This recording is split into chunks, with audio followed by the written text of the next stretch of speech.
এই দুটি চোখ দিয়েছ বলে দেখি যে কত অপরূপ, নয়নাভিরাম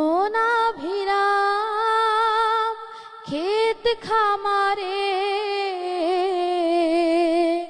জুড়াই জ্বালা বিধুর ধূপ। এই দুটি চোখ দিয়েছ বলে দেখি যে কত অপরূপ।